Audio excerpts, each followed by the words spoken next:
हरिओम. अध्यात्म रामायण प्रवचन क्रमांक 14. पृथ्वीची सांत्वना भाग 2. मागील प्रवचनात आपण पाहिले की ब्रह्मदेवाने भगवंत श्रींना प्रार्थना केली. आता त्यानंतर काय घडले ते आपण पाहूया. ततः स्फुरत सहस्रांशु सहस्रसदृश्य प्रभः आविरासिद्धरीः प्राच्यां दिशां व्यपनयस्तमः. त्यावेळी भगवंत श्री हजारो दैदिप्यमान अशा सूर्याप्रमाणे सर्व दिशांना महाप्रखर तेज फाकत पूर्व दिशेला प्रकट झाले. त्यामुळे तेथे असलेल्या सर्वांना ते तेज सहन न झाल्यामुळे त्यांचे नेत्र दिपले. ते तेज सहन होत नसल्यामुळे ब्रह्मदेवाने त्यांना मोठ्या कष्टाने कसे तरी पाहिले आणि त्याने पुन्हा त्यांची स्तुती केली. अध्यात्म रामायणाने ललित साहित्यपूर्ण भाषेमध्ये या सर्वाचे फार सुरेख वर्णन केले आहे. ते सर्व ऐकत असताना भगवंत श्रींनी ब्रह्मदेवांना विचारले, मी आपले कोणते कार्य करू? भगवंत श्रींच्या या आश्वासक विचारण्यामुळे आनंदित होऊन ब्रह्मदेव त्यांना म्हणाले, पुलस्य पुत्र विश्रवा याचा पुत्र रावण हा राक्षसांचा राजा आहे. मीच दिलेल्या वरामुळे गर्विष्ठ होऊन तो विश्वातील तीनही लोकांना, देवांना महाभयावह त्रास, पीडा, वैताग देत आहे. त्याला वर देताना देवाधिदेवा कल्याणरूप अशा विष्णू अवताराने मनुष्य रूपात त्याचा नाश होईल अशी योजना मी केली आहे. यास्तव हे कार्य आपण करावे अशी आपल्याला प्रार्थना आहे. हे लक्षात घेण्यासारखं आहे. भगवंत श्री ही सर्वोच्च, सर्वोत्तम, सर्वश्रेष्ठ वैश्विक शक्ती आहे. ब्रह्मा, विष्णू, महेश ही त्यांच्यामधून उत्क्रांत झालेली त्यांचीच कार्ये आहेत. आणि तरीही ब्रह्मदेव काही काम घेऊन त्यांच्याकडे आल्यावर ब्रह्मदेवांना बोलायची संपूर्ण मोकळीक आहे. ब्रह्मदेव काम सांगून थांबले नाहीत, तर ते काम कसे करावे हेही ब्रह्मदेव भगवंत श्रींना सांगत आहेत. अशा प्रकारे जो वरिष्ठ आपल्या कनिष्ठांना अशी मोकळीक देतो त्याचा कारभार उत्तम होतो. वरिष्ठांना ऐकायची सवय असावी लागते, तरच कारभार सुरळीत होतो. अनेक वेळा हाताखालच्यांना एखाद्या कामात वरिष्ठांपेक्षा जास्त गती असते. अशा कचेरीत काम करताना सर्वांना कसे मोकळे वाटते. कसलेही दडपण नसते. खुल्या वातावरणात काम उत्तम होते. ब्रह्मदेवांची प्रार्थना ऐकून तत्काळ ब्रह्मदेवांची ज्या प्रकारे काम करावे अशी अपेक्षा आहे, त्याच प्रकारे काम कसे करणार ते भगवंत श्रींनी ब्रह्मदेवांना सांगितले. ते म्हणाले, कश्यप ऋषींच्या तपस्येने संतुष्ट होऊन त्यांनी एक वर दिला होता. त्याप्रमाणे कश्यप ऋषींनी भगवंत श्रींना त्यांच्या कुळामध्ये जन्म घ्यावा अशी विनंती केली होती. कश्यप ऋषींची ही विनंती भगवंत श्रींनी वराची पूर्तता म्हणून मान्य केली होती. हाच कश्यप आता दशरथ या रूपाने पृथ्वीवर आहे.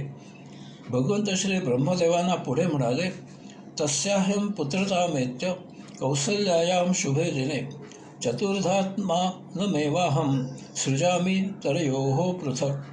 एके शुभदिनी, शुभवेळी मी त्या कश्यपाचा पुत्र म्हणून कौसल्या माता आणि इतर 2 मातांच्या ठिकाणी वेगवेगळे 4 आत्मांश म्हणून स्वतः प्रकट होईल. याच वेळी माझी योगमाया राजा जनकाच्या घरी सीता या नावाने प्रकट होईल. तिला बरोबर घेऊन मी तुमचे कार्य सिद्धीस नेईन. असे म्हणून भगवंत श्री अंतर्धान झाले. ब्रह्मदेवाने भगवंत श्रींनी सांगितलेले गोमातारूपी पृथ्वी आणि देव यांना समजून दिले.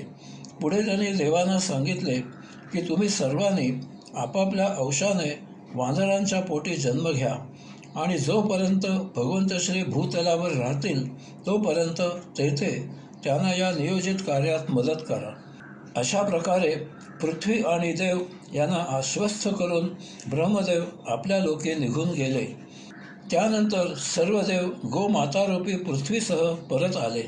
पर्वत आणि वृक्षांच्या आधारे लढणाऱ्या महाबलाढ्य पराक्रमी अशा वानरांच्या रूपात भगवंत श्री पृथ्वीवर केव्हा येतात याची वाट पाहत राहिले. येथे पुढे श्रीकृष्ण अवताराचे वेळी जे काही सांगितले गेले त्याची आठवण होणे अपरिहार्य आहे. तेथे त्यावेळी जे सांगितले गेले ते पुढे उद्घृत करत आहे. श्रीकृष्ण भाग 1 या योगदासांच्या प्रवचनांमधून हे घेतले आहे. ही प्रवचने यूट्यूबवर उपलब्ध आहेत. दीर्घप्रज्ञ, बृहरथ, बृहद्रथ, नग्नजित, दृष्टकेतू, प्रीतिविंध्य, दुर्जय, कंस, चाणूर, मुष्टिक, अघ, बक, केशी, प्रलंब, शिशुपाल, जरासंध इत्यादी अनेक दैत्यराजे मातले होते. प्रजेवर जुलूम करत होते. अनन्वित अत्याचार करत होते. साधू सज्जनांना जिणे नको झाले होते.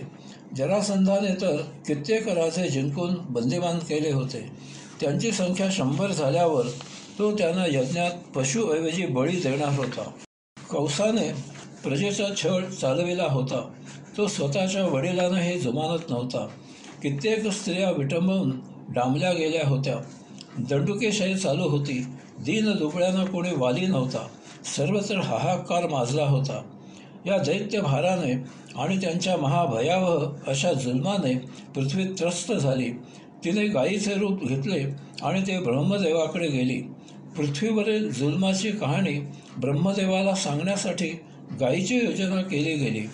गायीने ब्रह्मदेवाला दैत्यांच्या अत्याचाराची कहाणी ऐकविली. ऋषी मुनी इंद्रादी देवांना घेऊन ब्रह्मदेव भगवंत श्री योगेश्वरांकडे क्षीरसागरी गेले. त्यांनी गायीने सांगितलेली पृथ्वीची अन्यायाची आणि अधर्माची हकीकत परमात्म्याला सांगितली आणि परमात्म्याला पृथ्वीच्या रक्षणाचे साकडे घातले. परमात्म्याने सांगितले की मी स्वतः यदुकुली अवतार घेईन. देवाने आणि देवस्त्रियांनी गोपगोपी यादव म्हणून पृथ्वीवर गोकुळी मथुरेला जन्म घ्यावा. शेषाने माझा मोठा भाऊ म्हणून जन्म घ्यावा. श्री लक्ष्मीने भीष्मकाचे पोटी जन्म घ्यावा. यम, वायू, इंद्र, अश्विनी कुमार यांनी कुरुकुली पांडव म्हणून जन्म घ्यावा. पार्वतीने द्रौपदी व्हावे. अशा प्रकारे श्रीहरीने अन्यही अनेक गोष्टी सांगून आपल्या अवताराची तयारी काय आणि कशी करावी ते सांगितले. अशा प्रकारे परमात्म्याने त्यांना अवतार धारण करून अन्यायाचे पारिपत्य करायचे, धर्मसंस्थापनाचे आश्वासन दिले. त्यासाठी करायची तयारी सांगितली आणि ब्रह्मदेवासह सर्व देव संतोषाने परत आले. रामायणानंतर महाभारताची आणि भागवताची रचना केलेली आहे. या तीनही ग्रंथांचे रचनाकार वेदर्षी श्री व्यासमुनी हेच आहेत. कदाचित यामुळे अवतार धारण करण्याच्या या लिखाणात साधर्म्य जाणवते. अशा घटना लिहिताना साहित्यामध्ये हे अपरिहार्य आहे. यामुळे याच्या सत्य असत्याची चर्चा करू नये. असे घडले का, खरंच असे झाले का, याचा काही पुरावा आहे का वगैरे शंका घेऊ नयेत. मूळ घटना गतकाळामध्ये घडलेल्या आहेत. त्यामुळे त्याबद्दल लिहिताना रूपकाचा आधार घ्यावाच लागतो. अशा गोष्टी समजून घेऊन त्या रूपकांचा अर्थ लक्षात घ्यावा, तो महत्त्वाचा आहे. असो, येथे अध्यात्म रामायणामधील बालकांड यामधील 2रा सर्ग संपन्न होत आहे. हरिओम.